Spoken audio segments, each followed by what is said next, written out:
एक बार एक दुकानदार था, उसका मांस बेचने का कारोबार था। वह लोगों को ताज़ा कटा मांस बेचा करता। इस तरह वह अपना और अपने परिवार का पालन पोषण करता था। एक दिन उस मांस के व्यापारी की दुकान के आगे से एक संत गुजर रहे थे।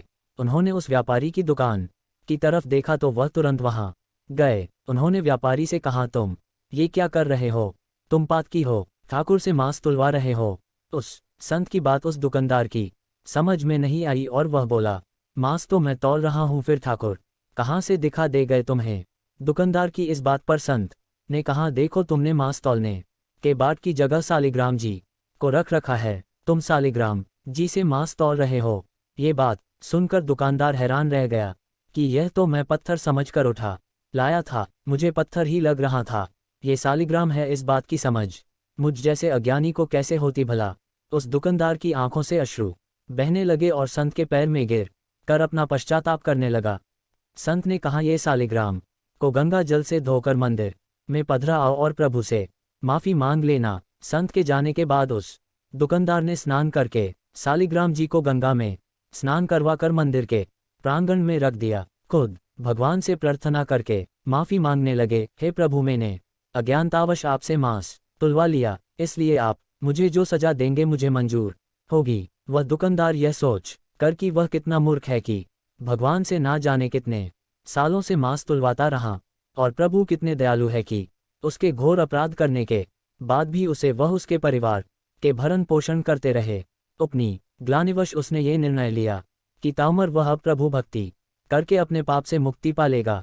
वह दुकानदार अपनी दुकान अपने बेटों को संभलाकर खुद तीर्थों में निकल पड़ा। वह एक वैरागी की भांति देश दूरी भटकता रहता। एक दिन वह भटकते भटकते एक गांव में पहुंचा। वहां रात्रि विश्राम के लिए शरण मांगकर रुक गया। वह एक घर में उस घर के मालिक की शरण में रुककर रात्रि काट रहा था। वह रात्रि भोजन मकान मालिक से पा कर रात को सोने के लिए उस मकान के आंगन में सो रहा था। तभी अर्धरात्रि के समय एक महिला उसके समीप आई और उसकी चारपाई पर ही उसके बगल में सो गई। तभी उसकी आंख खुल गई और अपनी चारपाई पर महिला को देख वह तुरंत उठ खड़ा हुआ, मगर जैसे ही वह घबराकर चारपाई से नीचे उतरा, उस महिला ने उसे फिर चारपाई पर खींच लिया। वह महिला बदहवाश उसके करीब आती जा रही थी। वह महिला वासना की अग्नि में दधक रही थी। ये सब देख उसने महिला से कहा, आप यह क्या कर रही हो? मैं एक यागी संत हूँ और तुम इस समय वासना से भरी हो। तुम मुझसे दूर हो जाओ, नहीं तो मैं अभी इसी समय इस घर को त्याग दूंगा। महिला ने संत के रूखे शब्दों को सुना, मानो उसे वह तीर की भांति भेद रहे हो। वह लपकती हुई संत को अपने बाहुपाश में समेटकर अपनी मनमानी करने को आतुर हो रही थी। संत ने पूछा, तुम हो कौन और मुझसे इस तरह व्यवहार क्यों कर रही हो? तब वह महिला बोली, तुम जिस घर में ठहरे हो ये घर मेरा है, मैं इस घर की मालकिन हूँ। वह व्यक्ति जिसने तुम्हें रात्रि विश्राम के लिए शरण दी वह मेरा पति है। तब तो संत बोले, ठीक है, तुम्हारे पति घर में सो रहे हैं, तुम्हें उनके पास जाना चाहिए। तब वह महिला बोली, तुम जब मेरे घर पर शरण के लिए आए थे तब मैंने तुम्हें देखा था। तुम्हारे रूप यौवन की मैं दीवानी हुई जा रही थी। तुम्हें पाने की लालसा में मैंने ये बीते कुछ पल बहुत मुश्किल से गुजारे। अब तुम्हारा सामीप्य मिल गया तो भला तुम्हें अपने से अलग क्यों करूं? अब उस संत ने उस महिला को समझाने की कोशिश की कि देखो, तुम एक विवाहिता हो, तुम्हारा कर्तव्य पति सेवा है।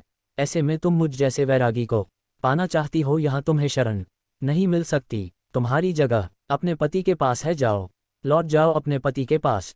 वह महिला कुछ सुनने को तैयार ना थी। तब वह बोली, अच्छा, तो मेरे और तुम्हारे बीच मेरा पति आ रहा है। अगर मेरा पति ना हो तो तुम मुझे अपना लेते। वह तुरंत घर के भीतर गई। उस महिला ने घर पर रखी पति की तलवार को निकाला और उस तलवार से पति पर वार कर दिया। उसका पति वही मर गया। वह खून से भरी तलवार ले जाकर उस संत को दिखाते हुए बोली, लो, मैंने तुम्हारे और मेरे बीच खड़ी पति रूपी दीवार नष्ट कर दी। मैंने पति का गला काट डाला। अब वह कभी हम दोनों के बीच में नहीं आ सकेगा। बेचारा वह संत दुकानदार ये सब देख वहां से भागने लगे। बहुत कोशिश के बाद भी संत वहां ना रुके तो उस महिला ने उस तलवार से खुद पर वार किया और सदैव के लिए खत्म हो गई। संत जैसे तैसे वहां से निकलकर भागे, बहुत दुखी रहने लगे। उनका दुखी चेहरा देख एक संत ने उन्हें कहा, लगता है तुम बहुत दुखी हो, क्या बात है जो तुम्हें परेशान कर रही है? हम संतों को अपने दुख से नहीं दूसरों के दुख से दुखी होते हैं। तुम्हारे साथ कौन सा दुख है? तब उस संत ने वह सारी घटना उन संत को सुनाई। संत ने उस संत की बातों को सुनकर ध्यान लगाया तो उनका इस सारी घटना का सार समझ आ गया। वह संत उस संत दुकानदार से बोले, ये सब तो होना ही था, इसमें तुम्हारा कोई दोष नहीं, अब तुम शांत मन भक्ति करो। तब वह संत दुकानदार बोले कि यह सब होना ही था, इसका क्या मतलब? तब वह संत हंसते हुए बोले, तुम मेरे पास बैठो, मैं तुम्हें सब बताता हूँ। उन संत ने उस संत दुकानदार से कहा, ये सब पिछले जन्म का कर्जा था जो उस महिला ने ले लिया। संत दुकानदार बोले, कैसा बदला? अब संत उन्हें बताने लगे, पूर्व जन्म में तुम प्रभु भक्ति के लिए घर बार छोड़कर सूने स्थान में रहते हुए भक्ति करते थे। एक दिन जब तुम ध्यान मग्न होकर प्रभु भक्ति कर रहे थे, तभी वहां से एक गाय भागते हुई आई। तुमने गाय को देखा, चुप रहे। गाय को एक कसाई पकड़ना चाहता था। गाय उस कसाई से बचती हुई भागती हुई वहां आई थी। गाय तुमसे अपने बचाव की उम्मीद से देखने लगी, मगर तुमने भक्तिवश उस पर ध्यान नहीं दिया तो वह डरती हुई कहीं और जाकर अपना बचाव करना चाहती थी। वह वहां से चली गई। तभी उसके पीछे पीछे भागता वह कसाई तुम्हारे सामने हाथ में तलवार लिए आया। तुम जिस स्थान पर बैठे थे वह ठीक चौराहे पर बना हुआ था।